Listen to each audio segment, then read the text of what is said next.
માણસામાં 2 થી 3 ઇંચ પડેલા વરસાદમાં સમગ્ર માણસાના જે ગ્રામ્ય વિસ્તારો છે તે જળબંબાકાર થઈ ચૂક્યા છે। ન્યૂઝ 18 ગુજરાતીની ટીમ પહોંચી છે માણસાના સોલૈયા ગામે। આપ જુઓ છો આ ખેતરોના દ્રશ્યો છે।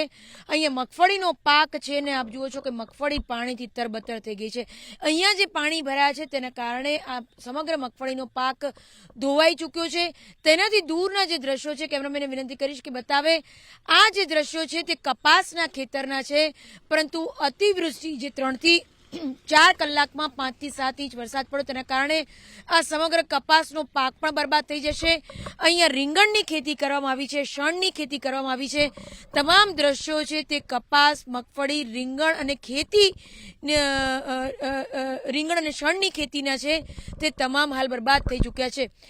અહીંયા વાત કરીએ સ્થાનિકો સાથે, અહીંયા સ્થાનિક ખેડૂતો પણ અમારી સાથે જોડાયેલા છે। જી, કયો કયો પાક છે જેને હાલ નુકસાન થશે ને આપ શેની ખેતી કરો છો? કપાસ અને શેણ, ગવાર, તેને બધાને નુકસાન થયેલું છે। અચ્છા, હવે શું કરવાની જરૂર પડશે ને આ નુકસાન કેટલું થશે તમને? આ સીઝન ગઈ જતો ફેલ થઈ ગયા ચોમાસું સીઝન તો કેવું નુકસાન તમને પડ્યું? નુકસાન તો ખાસું જ પડે ને, બધું પાક ધોવાઈ ગયો એટલે હા નુકસાન ખરું। અચ્છા, આપનું શું કેવું છે? અમારે ચોમાસું પાકમાં મગફળી, કપાસ અને રીંગણનું પૂરેપૂરું નુકસાન થયું છે, એટલે વીઘે મિનિમમ 40 થી 45 હજારનું નુકસાન થયેલું છે। અહીંયા કેટલું વાવણી થતી હોય છે? અંદાજે કેટલા હેક્ટરમાં વાવણી થતી હોય છે? વાવણી તો મગફળીમાં સૌથી વધારે મગફળી વાવણી અને કપાસ બીજા નંબરમાં, અને ત્રીજા નંબરમાં રીંગણનું વાવેતર છે, શાકભાજીનું, બરાબર। એમાં સૌથી વધારે મગફળીમાં અને કપાસમાં નુકસાન થયું છે। એટલે પાક ધોવાઈ તો બીજું ઓલ્ટરનેટિવ શું? આમાં બીજો તો ઓલ્ટરનેટિવમાં તો કપાસમાં મગફળીમાં નુકસાન થાય વધારે, અને કપાસ તો બધો જતો રહે છે ઓલરેડી, એટલે કપાસમાં તો કંઈ મળતર મળવાનું નથી। મગફળીમાં પાણી સુકાઈ જાય તો કંઈક થોડું કંઈક બચે। સરકાર પાસે શું અપેક્ષા છે? સરકાર તો શું, અમે તો અપેક્ષા રાખીએ, પણ સરકાર આપે તો અપેક્ષા રાખીએ તો જો નુકસાન અમારે કંઈ વીમા જેવું તો છે નહીં સિસ્ટમ, એટલે સરકાર અમને જે નુકસાન આપે અમે લેવા તૈયાર છે। જી, આપનું શું કહેવું છે? ખેતીનો પાક બગડ્યો છે તો? હા મેડમ, આ વખત ખેતીના પાકમાં અતિશય વરસાદના કારણે લીલો દુષ્કાળ પડ્યો ઘણા। આમ તો જોવા જઈએ તો નાળિયા પૂર્વા નક્ષત્રમાં પાણી પડ્યું એટલે ખેડૂતોના હાથમાં કશું આવવાનું જ નહીં લગભગ તો।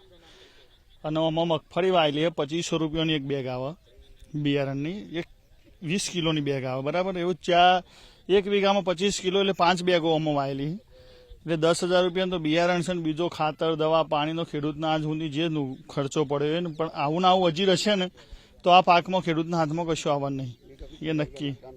એટલે એક વીઘા 21,000 રૂપિયાનું નુકસાન ખરું ખેડૂતનું આ સાલની ખેતીમાં।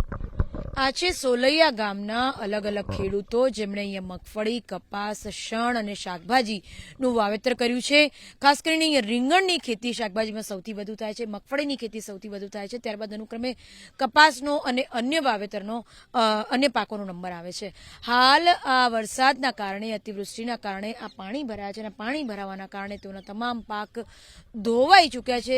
તેમને એકમાત્ર આશા છે તંત્ર દ્વારા મદદની, કૃષિ પ્રધાન દ્વારા મદદની, પરંતુ આ પાણી ઓસરે ત્યારે જ કેટલું નુકસાન થયું તેનો તમને અંદાજ આવી શકે તેમ છે। પરંતુ હાલ તો ખેડૂતોને માથે હાથ દઈને બેસવાનો વારો આવે છે। કેમેરા પર્સન હિતેશ પ્રજાપતિ સાથે ગીતા મહેતા, ન્યૂઝ 18 ગુજરાતી, સોલૈયા ગામ, માણસા।